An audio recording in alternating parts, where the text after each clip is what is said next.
Thank you very much, Ingrid, and thanks very much for the invitation to speak at MacGill once again this year.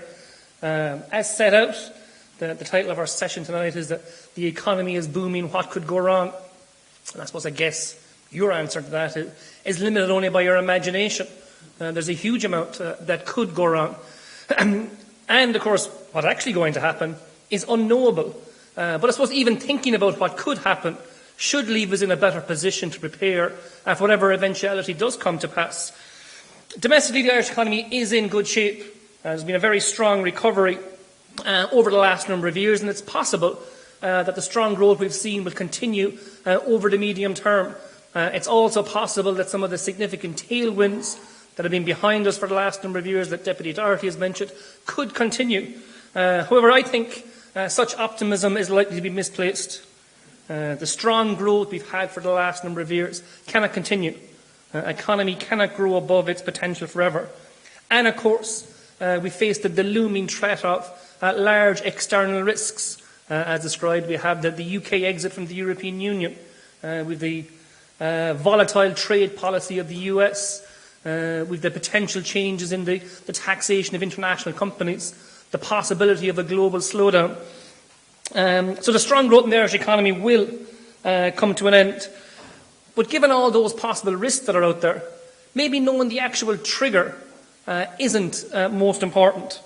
Previous high growth episodes in Ireland also came to an end, and these were triggered by the Iranian Revolution in 1979, leading to an oil price crisis, by a terrorist attack in September 2001, exacerbating a global slowdown, by the collapse of Lehman Brothers, precipitating a global credit crunch in 2008. In and of themselves, all those three events were unpredictable, but their consequences led to a slowdown in the Irish economy. And if you analyse the Irish economy at that time, it's possible you could have concluded, even without knowing what these external events were, that a slowdown could happen. So preparations could have been made to offset some of the negative consequences. So, in fact, knowing the trigger mightn't be the important thing. So the important question might not necessarily be what could go wrong. The important question could be, will we be ready when it happens? So as it stands, the economy is in a pretty remarkable shape. If someone stood up here at MacGill in 2012 or 2013 and predicted the employment and income growth we've seen for the past 5 or 6 years, I'd imagine they'd have been met with derision, and perhaps rightfully so at the time. Very few and perhaps no one could have predicted the recovery. Perhaps the economy was always going to recover, but nobody would have predicted the strength of it. Employment is currently at 2.3 million, and the economy is adding about 50,000 jobs a year, and most of these are full-time positions. As discussed, some recent analysis suggests that by maybe the end of 2022, Brexit could cost the Irish economy 50,000 jobs. But it should be noted that this is a forecast of a lower increase rather than a net loss of employment. In a soft and organised Brexit via the withdrawal agreement, it's possible that by the end of 2022, that number for Irish employment would have increased to 2.5 million. If there is to be a crash out, a hard, a disorganised Brexit later on this year, it's possible that at the end of 2022, employment will be 2.45 million. That is the 50,000 gap. Instead of having 200,000 additional jobs over the next couple of years, we have 150,000 jobs. So it's not quite in the same ballpark as the crash and crisis experienced back in 2008, when there was a net loss of jobs running to a couple of 100,000. For those sectors that do face a direct consequences of Brexit, it will be very, very severe. And it's fact that within that 50,000 lower level of employment, it's possible that some sectors would see employment losses, but these will be offset by gains in other sectors. So for those sectors where the consequences are directly felt, it will be quite severe. But the level of risk for the overall economy is not anywhere near where it was back in 2008. When looking at the public finances and the risks, it's possible that the outlook isn't as benign, and maybe the risks are as large as they were back in 2008. One reason for this is because the benefits of those tailwinds we've had for the last number of years have been appearing in the public finances. Most notably, the low interest rates that currently exist and the surge we've seen in our corporation tax receipts over the past number of years. If you go back a couple of years and look at the forecast of these things, go back 5 or 6 years, it was forecast that the annual interest bill on our 200 billion annual debt was heading for €10 billion per annum.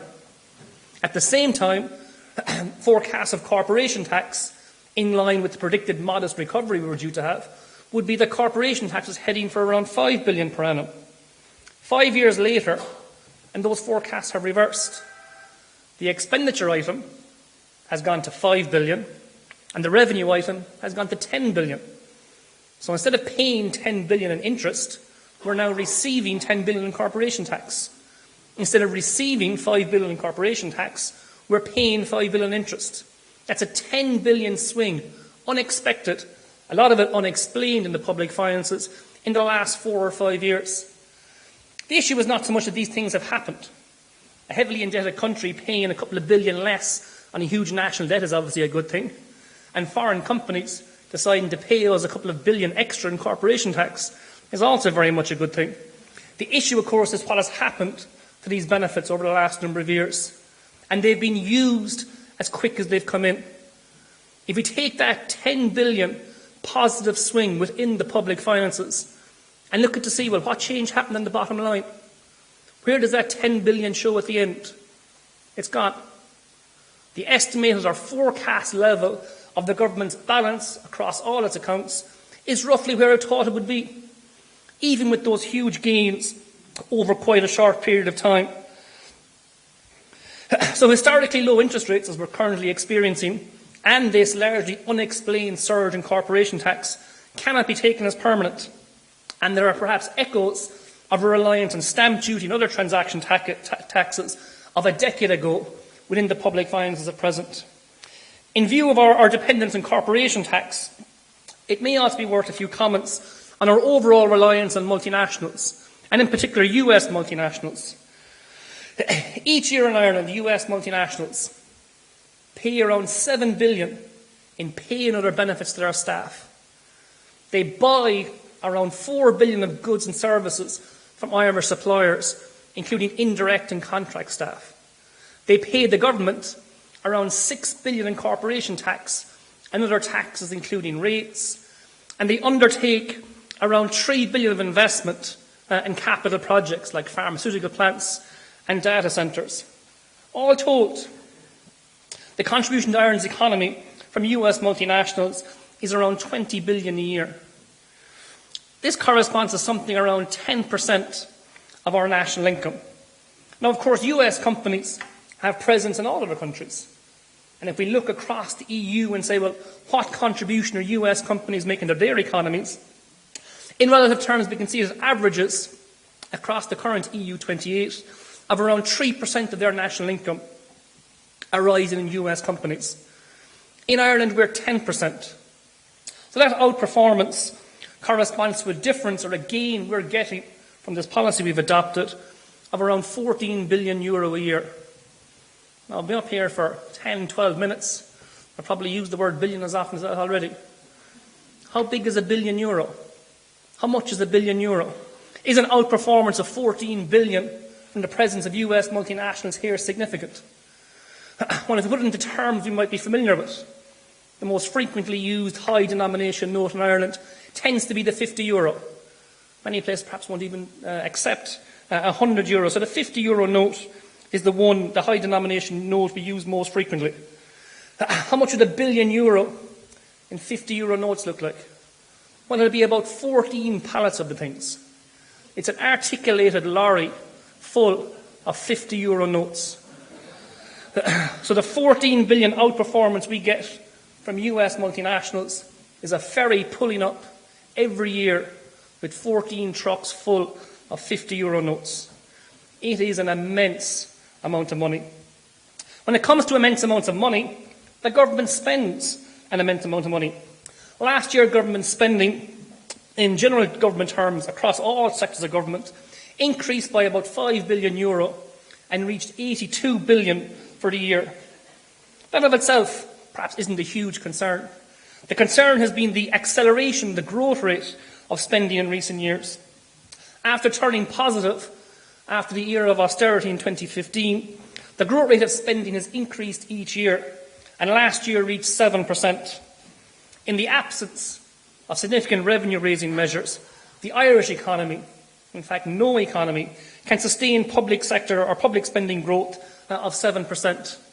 It can be done if you have a sustainable base, but at present, as perhaps our spending base is based on temporary source of revenue. And last year, even with a couple of billion of a revenue surprise from corporation tax towards the end of the year, the growth rate of spending exceeded the growth rate of revenue.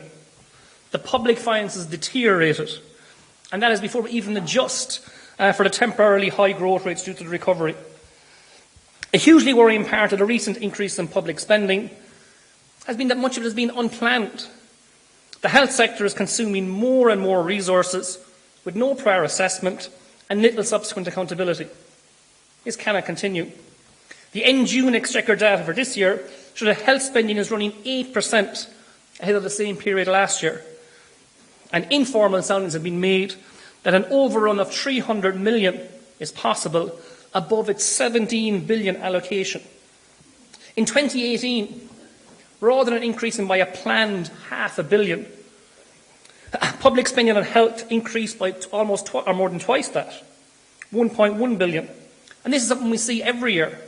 Since 2015, the within-year, unplanned increase in the allocation to health have been 600 million, 500 million, 200 million, and that 600 million we saw last year. The danger of this drift is that it's cumulative and long-lasting. Add in the 300 million that's been sounded out for this year, and we'll have had almost 2.5 billion of unplanned increases in health spending in just 5 years. That's more than the total amount spent on third-level education any given year. That's been the unplanned increase in health in the past 5 years. It's become obvious that health spending plans are not credible. This can lead to a self-perpetuating problem, what we tend to call a soft budget constraint. In essence, spenders may become more and more convinced that overspends will be accommodated, and in turn less and less convinced of any real pressures to stick to spending limits. Unplanned increases in expenditure require supplementary estimates, as Deputy Doherty mentioned, that have to be passed by the Oireachtas. These first go to a committee for scrutiny and approval before being voted on by the Dáil and Seanad. But the committee the supplementary estimates must pass through was the Joint Health Committee, rather than the Finance and Budgetary Oversight Committees. The members of the Joint Committee on Health include the various health spokespeople of the political groupings in the Oireachtas. Being in such a position means they are unlikely to oppose more resources going to health. That's their area, and they don't. An assessment of the 2.5 billion of unplanned additional spending increases provided to health since 2015 show that no politician has voted against any of them. In fact, in almost every instance, there isn't even a vote at all, as no dissenting voices are raised. The fact that these spending increases do not come before the Finance or Budgetary Oversight Committees means that the budgetary and economic implications are being overlooked. The fact that these overruns are excluded from the budgets assessed by the Fiscal Advisory Council also means that the full implications may be overlooked. Two major risks arise. The first relates to the sustainability of the increases in the context of the public finances, and the second relates to the broader impact of this additional stimulus to an already fast-growing economy. At present, Ireland is under very little scrutiny from participants in financial markets as a result of the ECB's policies of quantitative easing. There's a risk that if such support was to be pulled back, and if market participants cop that Ireland's fiscal position has deteriorated, thanks in part to a sequence of budget plans not being delivered on, this could lead to a loss of credibility and an increase in borrowing costs. One of those tailwinds could become a headwind. From the perspective of the Fiscal Council, the main issue with the increase in health spending is not that we've devoted more resources to health. The issue is that it's unplanned and unassessed. In its report, the Council has advised that pressures in the Department of Health should be absorbed through savings elsewhere. In an 80 billion plus budget, you don't expect that every line item comes in exactly on the amount it's allocated. But overruns in one area should be offset by savings elsewhere. However, given the scale of the overruns in health, this has not been possible. This additional expenditure means the stimulus being provided by the government to the economy may well be larger than planned. Since 2014, employment in the HSE has increased from 100,000 to 120,000. Much of that additional employment taking on an unplanned nature throughout each year. This unplanned spending risks a repeat of the pro-cyclical policy mistakes of the past. In the recent Summer Economic Statement, the Minister for Finance indicated that the overall budget package for 2020 would be around £2.8 billion. The Fiscal Advisory Council assesses that such a package would be in line with prudent economic and budgetary management. In fact, we've said that about most plans over the last number of years.